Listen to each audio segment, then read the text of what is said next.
नमस्कार बंधुरा आशा करছি আপনারা সবাই ভালো আছেন এবং সুস্থ আছেন। আমি রাখি আমার চ্যানেলে সবাইকে জানাই অনেকটা স্বাগত।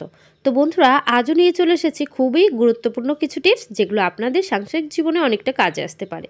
তো আমি চলে এসেছি আমার প্রথম টিপসে আমরা এই ধরনের পাপোশ সবাই ব্যবহার করি।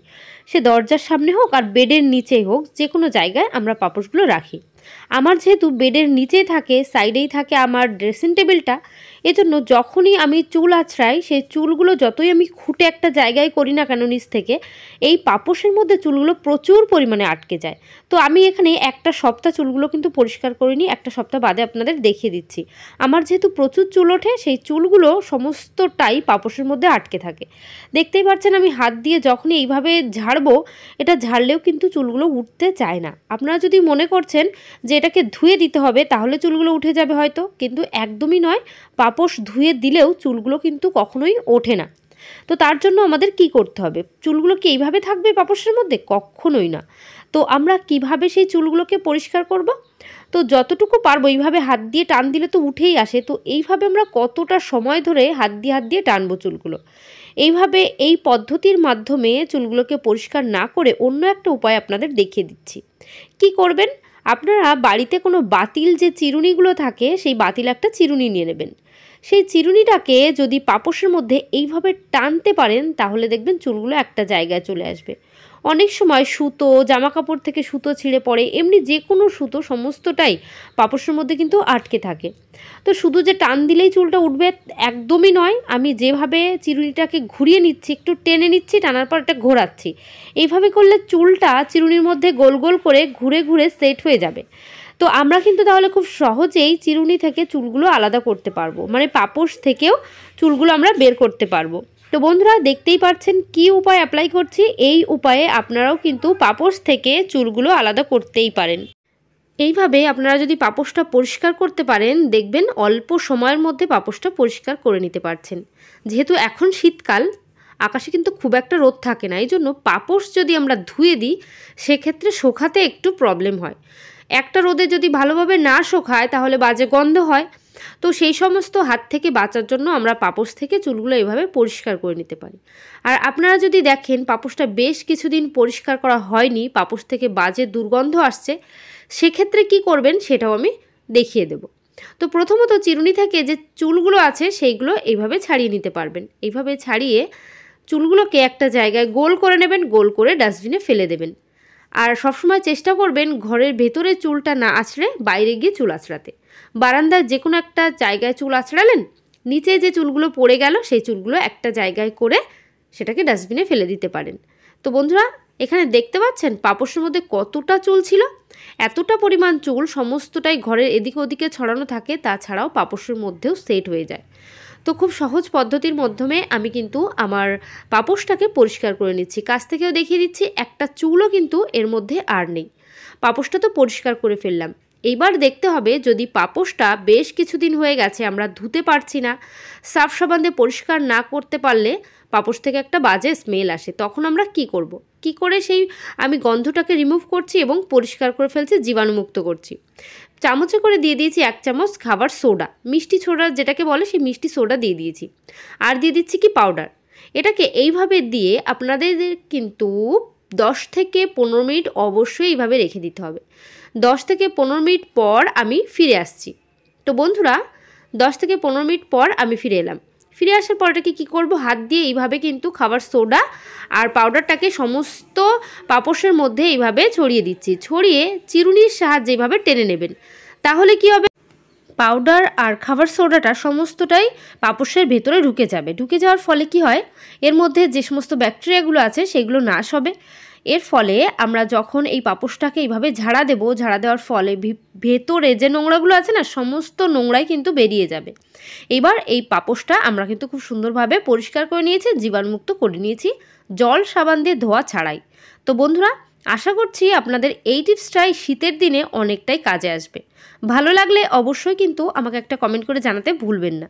চলে যাব পরবর্তী টিপসে। এই ধরনের যে ফ্রুটির বোতলগুলো আছে, বাড়িতে এই সমস্ত বোতলগুলো থাকলে আমরা ফেলে দিই, কাজে লাগাই না। আজ কাজে লাগাবো। উপর থেকে এই অংশটাকে কেটে নিচ্ছি। তো দেখতেই পাচ্ছেন উপরে যে অংশটাকে কেটে নিয়েছি। এইভাবে কেটে এটাকে আমরা কি করব। অনেক সময় দেখবেন বাড়িতে বয়োজ্যেষ্ঠ যারা থাকে, মানে মা, কাকিমা, দিদা, অনেক সময় বাড়িতে যে বৃদ্ধরা থাকছে কিংবা কোমরে কারো ব্যথা, এমন মানুষের ঘর মুছতে যখন হাতে এরকম একটা কাপড় দিয়ে ঘরটা মোছা হয়, দেখবেন কোমরে যদি ব্যথা থাকে তখন অনেকটা সমস্যা হয়, বয়স্করা এটা মুছতে পারে না। তো সেক্ষেত্রে কি করবেন, সেক্ষেত্রে আপনারা একটা মপ ব্যবহার করতেই পারেন। মপ যদি না থাকে সেক্ষেত্রে কি করবেন তারই কিন্তু একটা ছোট্ট টিপস। তো একটা যে কোনো একটা টি শার্ট নিয়ে নেবেন অথবা যে কোনো বালিশের কভার নিয়ে নেবেন। আমি এখানে বালিশের কভার নিয়ে নিয়েছি। বালিশের কভারের মাধ্যমে দেখিয়ে দেবো কি করে আপনারা ঘর মুছতে পারেন কোমরে ব্যথা হলেও। কোমরে ব্যথা থাকলে আপনারা এই ধরনের বোতলের যে অংশটা কেটে নিয়ে নিলাম, বোতলের অংশটার সাহায্যে আর নিয়ে নিয়েছি এখানে একটা বাইপার অথবা মপের যে ডান্টাগুলো আছে, এই যে ডান্টাগুলো ভেঙে যায় অনেক সময়, তো আমরা তো এমনিতেই ফেলে দিই, ফেলে না দিয়ে রেখে দেবেন, দেখবেন নানান কাজে আসতে পারে।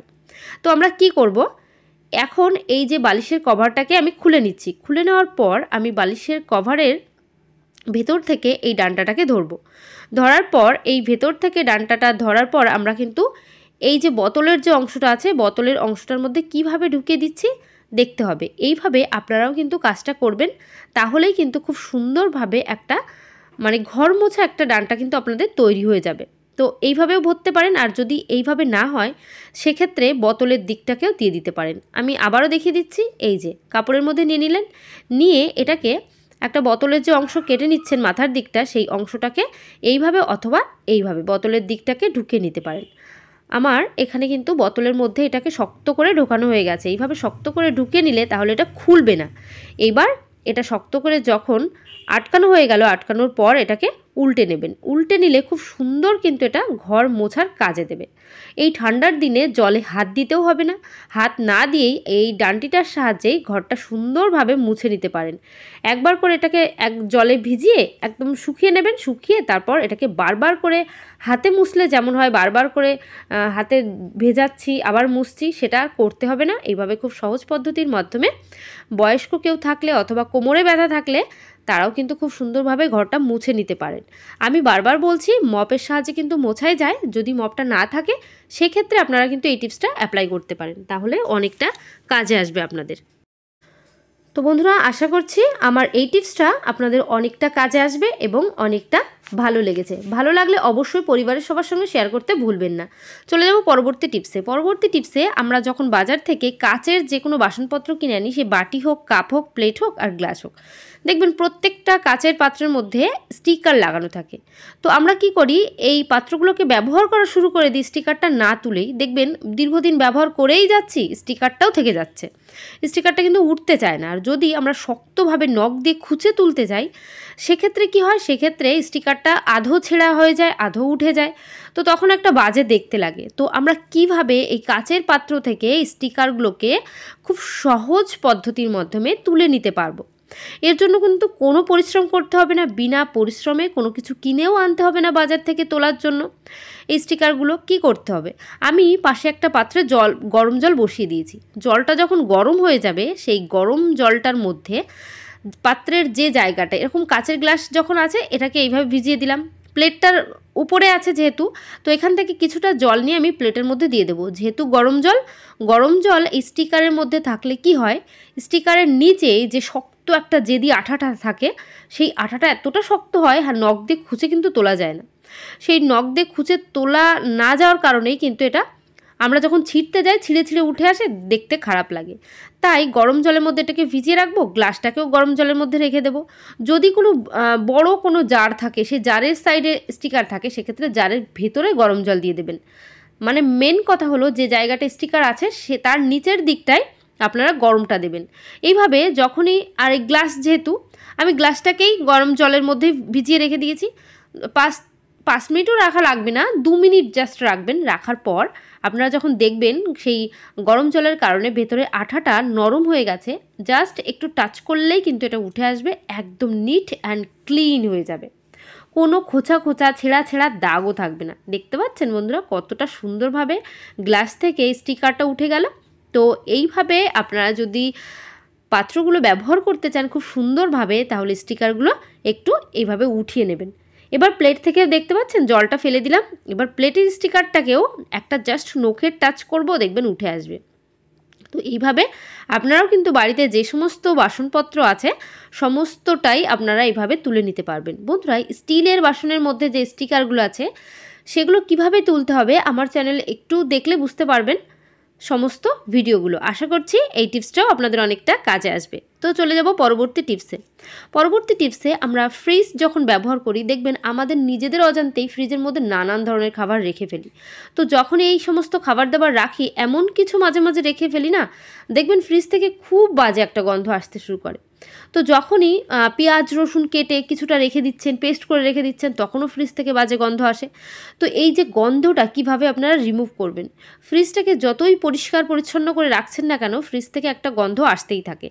তো আমরা কি করব, একটা পাত্রের মধ্যে নিয়ে নিয়েছি জলের মধ্যে দিয়ে দেবো 1 চামচ খাবার সোডা।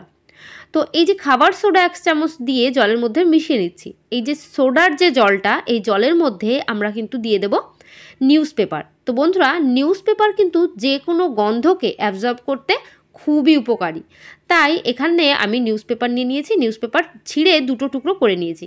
করার পর নিউজ পেপার দুটোকে এইভাবে চেপে হাতের সাহায্যে গোল করে বলের মতো করে নিচ্ছি। সেই বলটাকে এই খাবার সোডা ভেজানো যে জলটা, সেই জলের মধ্যে আমরা কিন্তু মিশিয়ে নিচ্ছি, মানে ভিজিয়ে নিচ্ছি।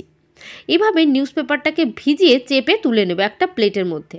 তো পাশে আরও একটা নিউজ পেপার আছে, সেটাকেও গোল করে বল করে নিচ্ছি, নিয়ে এই খাবার সোডা মেশানো যে জলটা তার মধ্যে ভিজিয়ে নিচ্ছি। এই যে জল, এর ফলে কি হবে, এই যে খাবার সোডা কিন্তু যে কোনো গন্ধকে নিজের মধ্যে টানতে পারে, আর নিউজ পেপার সেই গন্ধটাকে নিজের মধ্যে অ্যাবজর্ব করে রেখে দেবে। সেই গন্ধটা আমাদের ফ্রিজের মধ্যে আর থাকবে না। যতই বাজে গন্ধ হোক না কেন ফ্রিজ থেকে দেখবেন চলে যেতে বাধ্য। আপনারা এইভাবে নিউজ পেপারটা ভিজিয়ে একটা প্লেটে করে অথবা বাটিতে করে একটা কোণার দিকে রেখে দেবেন, দেখবেন ফ্রিজ থেকে কখনোই কোনো বাজে গন্ধ আর আসবে না। তো বন্ধুরা, আশা করছি আমার এই টিপসটা আপনাদের অনেকটা কাজে আসবে, অনেকটা ভালো লেগেছে। ভালো লাগলে পরিবারের সবার সঙ্গে শেয়ার করতে একদম ভুলবেন না। আর আমার চ্যানেলে যারা নতুন আছেন অবশ্যই কিন্তু চ্যানেলটিকে সাবস্ক্রাইব করবেন। তো বন্ধুরা, আজকের ভিডিও এখানে শেষ করলাম। সবাই ভালো থাকবেন, সুস্থ থাকবেন। তো বাই, টাটা, আবার নেক্সট ভিডিও দেখা হবে।